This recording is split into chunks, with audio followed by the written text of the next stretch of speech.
안녕하세요. 서창훈의 신앙 일침입니다. 한 주간도 평안하셨습니까?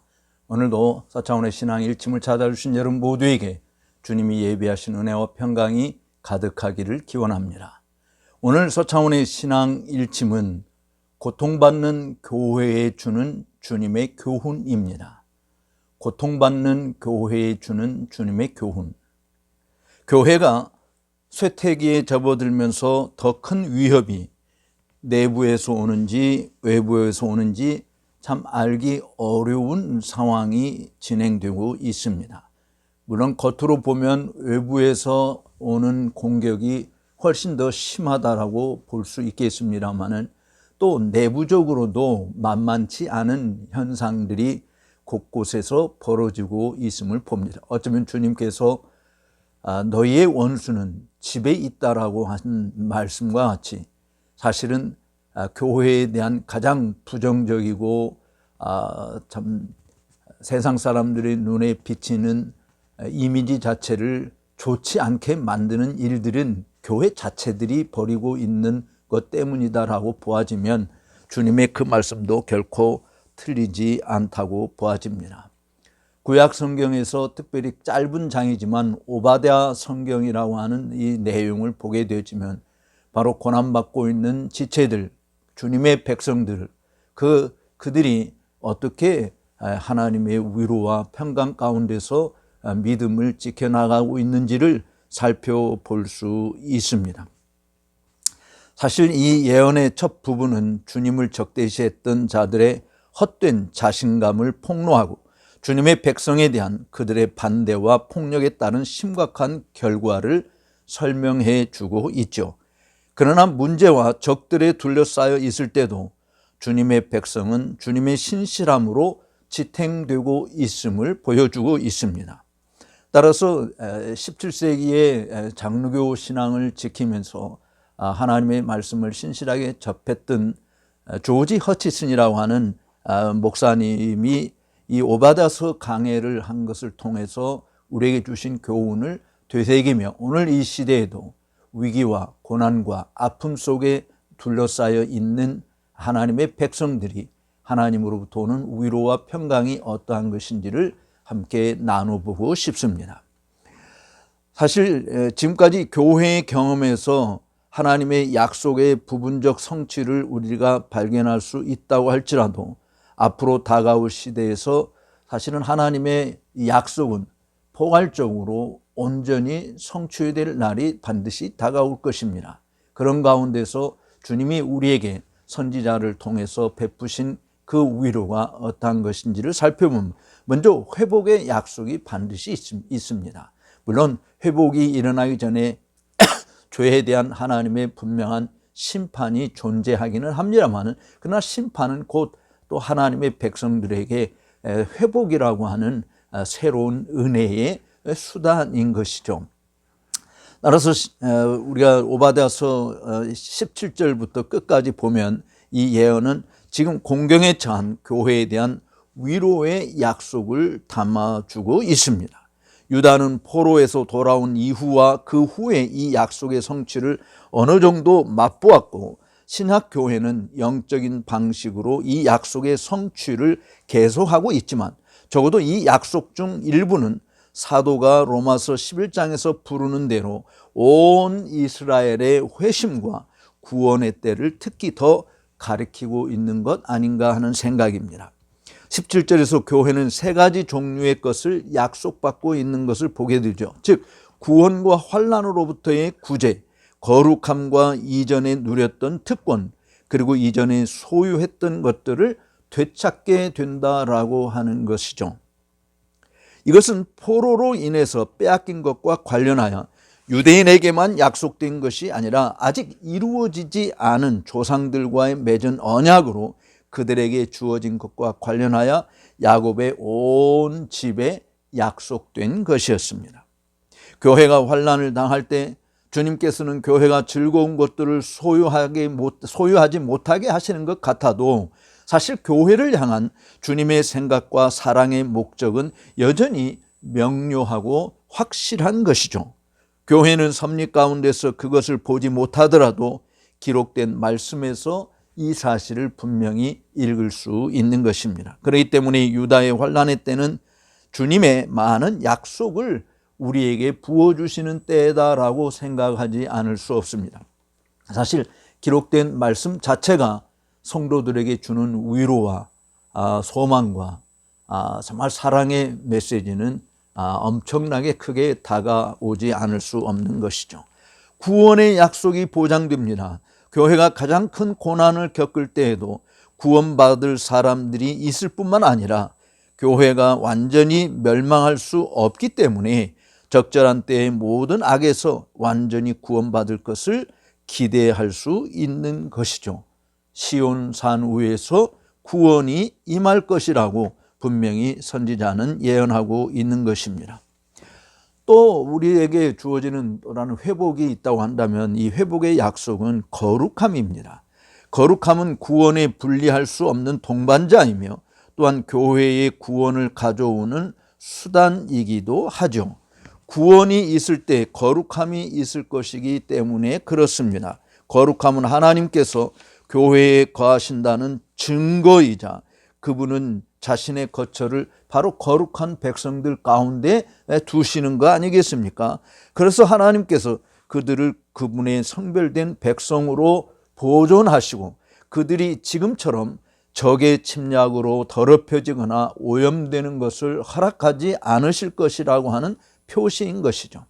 이런 식으로 거룩함은 때때로 거룩하신 주님께서 그들 가운데 거하시고 그들을 그분 자신을 위해 따로 구별하신 열매로 여기시고 거룩함을 추구하는 것에 대한 값없는 보상으로 여겨질 수 있는 것입니다. 사실 하나님께서 우리에게 원하시는 것은 우리의 거룩함이죠. 왜냐하면 하나님이 거룩하신 분이기 때문에 그렇습니다. 하나님께서 구별되신 다른 신들은 존재하는 하나님만이 유일한 존재임을 드러내듯이 성도들도 이 세상에서 너희가 세상의 빛이요 소금이라고 이야기한 구별된 모습을 드러낼 때에 사실은 하나님이 영광을 받으시고 우리 성도들이 이 세상에서 사는 존재의 가치가 분명한 것입니다. 거룩함은 교회가 추구해야 할 의무일 뿐만 아니라 주님께서 성취해야 할 약속이기도 합니다. 그분은 교회 안에서 그것을 이루실 것을 약속하시는 것이죠. 바로 회복된 주님의 백성들 가운데 거룩함이 있을 것이다라고 하는 그들의 거룩한 백성이 되고 거룩한 의식에서 하나님의 임재를 누리고 적의 폭력으로부터 하나님의 보호하심을 받을 것이라고 하는 분명한 약속이 있는 것이죠. 이 회복에는 이렇게 구원의 약속만이 아니라 거룩함의 회복 또한 잃어버렸던 것을 되찾게 되어진다라고 하는 것입니다. 교회의 자비는 영적이든 현세적이든 하나님께서 약속하셨고 그들의 필요로 한 확실한 것이고 이 자비는 그들이 오랫동안 그 자비의 편안함과 사용에서 벗어나 있다가 회복되어질 것임을 오바다 선지자는 분명히 제시하고 있습니다. 야곱의 집은 그들의 유전적 소유물을 차지할 것이다 라고 말하고 있는 거죠. 오랜 포로 생활과 유배 생활을 겪은 후의 말인 것이죠.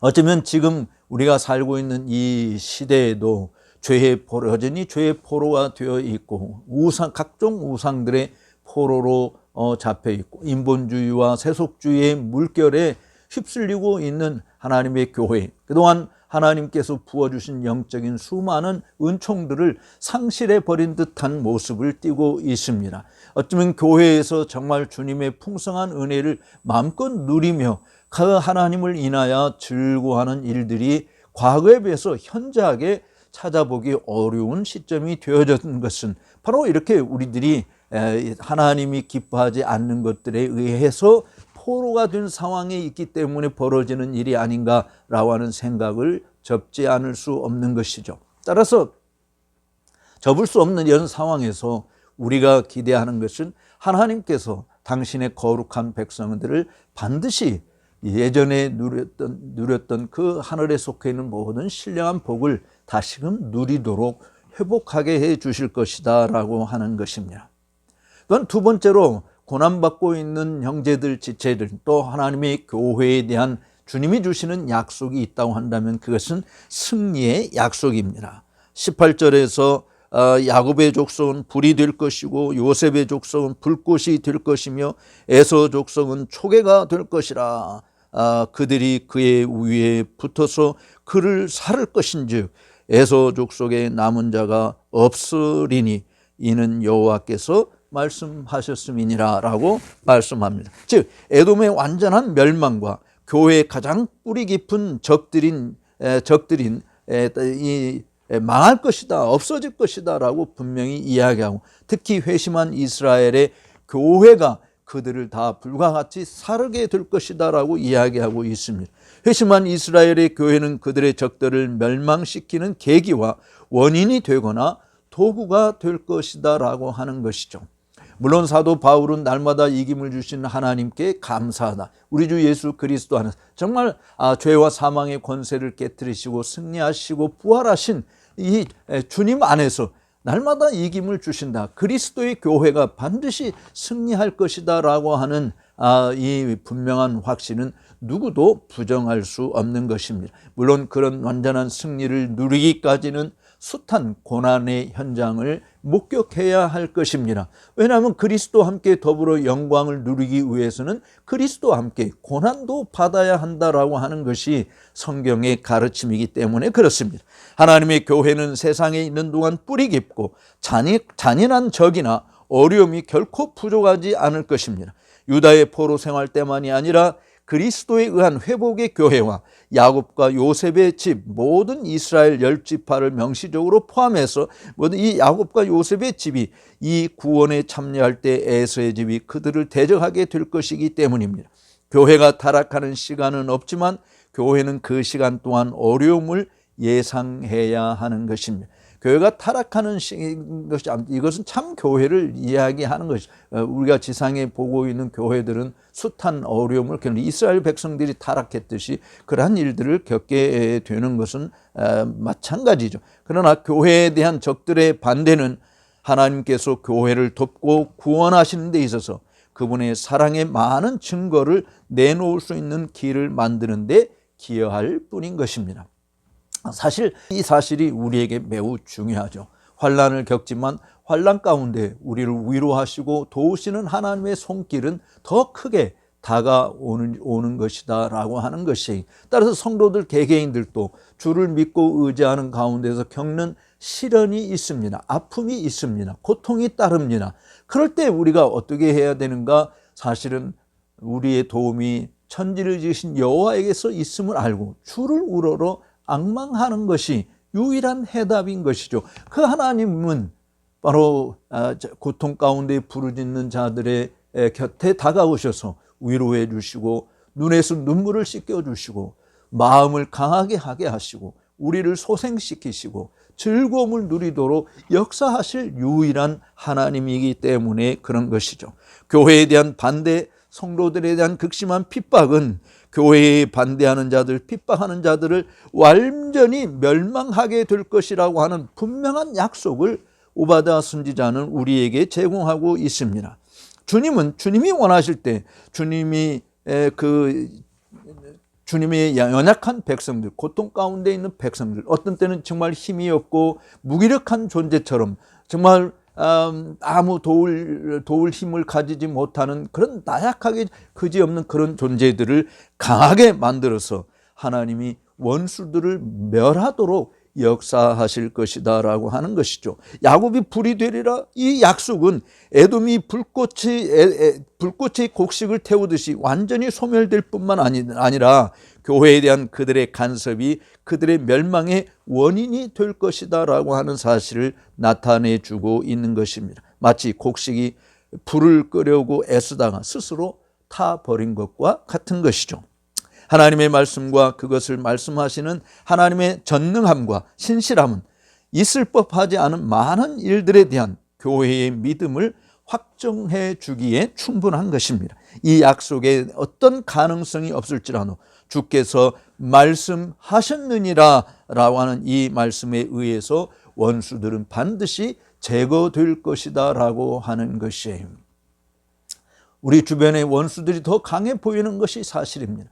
하나님을 대적하는 사람들이 하나님을 신실하게 믿는 사람들에 비해 10배, 100배, 1000배 더 강하게 보여지는 것이 분명합니다. 그러나 전쟁에 능한 여호와께서 결코 하나님의 이름 때문에 능욕받는 자들, 주님의 복음 진리 때문에 고난 가운데 있는 자들을 버리시거나 떠나지 아니하시고 마침내 그들을 높이 세우셔서 정말 원수들을 초계와 같이 다 불태워 멸하시게 되는 것을 보게 하실 것이고, 우리는 그들의 죄를 받고 일어서서 우리가 진짜 하나님의 사람들인 것을 주께서 반드시 나타내실 것이라고 믿습니다.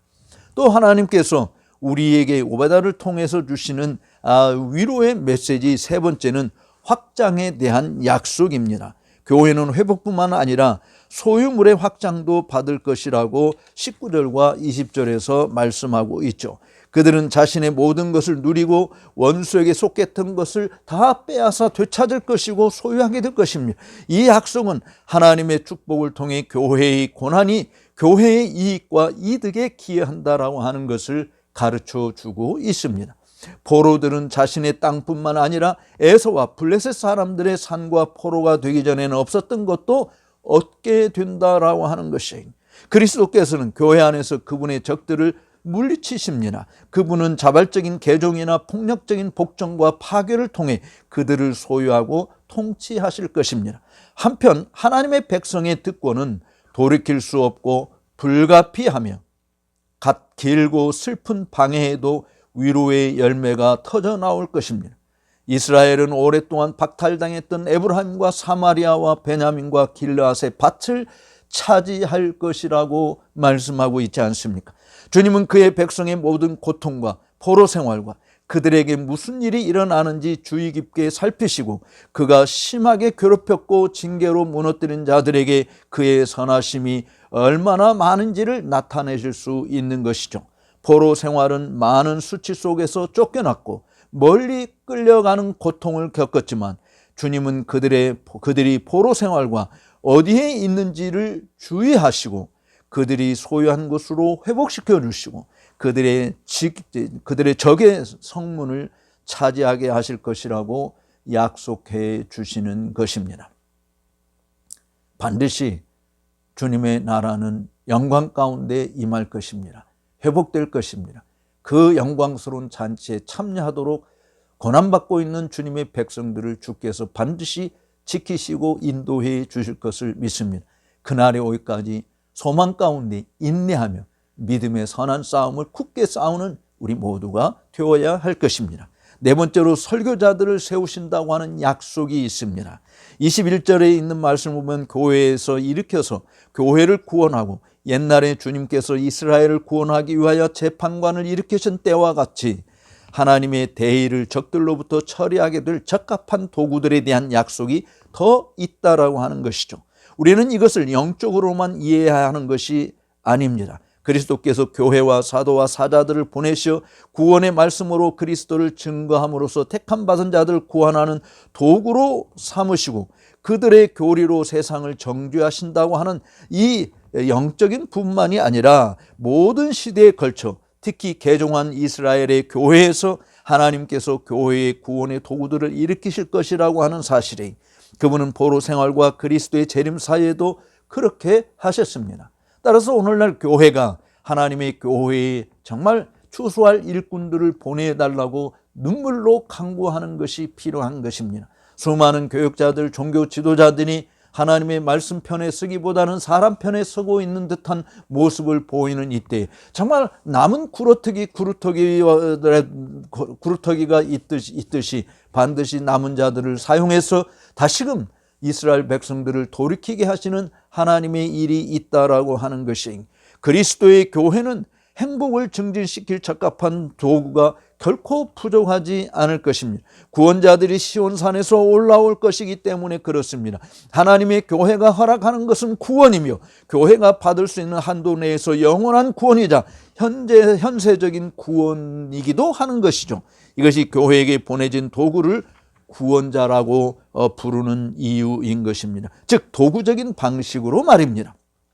그리스도의 종들의 입에서 나온 복음 교리는 세상과 그리스도의 모든 원수를 책망하고 판단하고 정죄하며, 이 심판은 영적인, 때때로 현세적인 재앙으로 강화되어 그들이 완전한 보상을 받을 날이 올 때까지 이어질 것입니다. 이 땅에서 하나님의 택한 자를 구원하시고 영광스러운 자리에 마지막 남은 자를 구원하시기까지 하나님은 하나님의 교회의 일꾼을 결코 패하지 않으시고 세워주시고 남겨주실 것입니다. 주께서 온 세상을 다스리듯이 그분께서 교회의 유익을 위해 도구들을 일으키실 때 그분은 그들을 축복할 것이며, 그들을 통해 그분의 적들을 심판하시며 그들의 형벌을 집행하도록 이끄실 것임을 믿습니다. 오늘날 정말 교회에 이런 지도자들이 많아지도록 기도해 주시기를 바랍니다. 마지막 5번째 회복의 약속은 그리스도의 통치에 대한 약속입니다.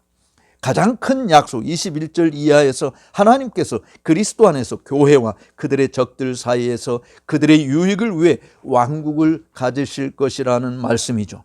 그리스도께서 교회를 세우신 곳에 그분은 또한 그의 왕국을 세우시고 그렇게 인정받으실 것입니다. 왕국은 주님의 것이 될 것입니다. 참 교회에서는 어떠한 통치권이나 주권도 인정되지 않고 오직 그리스도의 것만 인정되어야 하는 것입니다.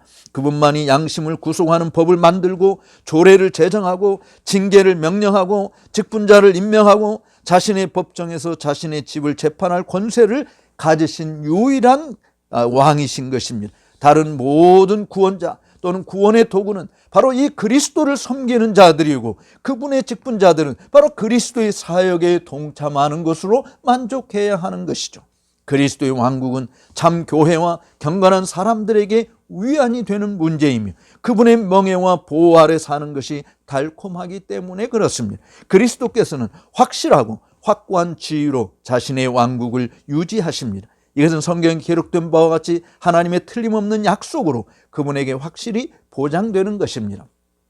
따라서 우리가 지구상에서 수많은 대적자들, 특별히 극단적인 종교 종파들의 핍박과 압박이 많이 있고 또 세속적인 압박이 강하다 할지라도 하나님께서는 여전히 온 세상을 통치하시는 유일한 왕이심을 믿으시기 바랍니다. 그의 나라는 영원한 나라인 것이죠.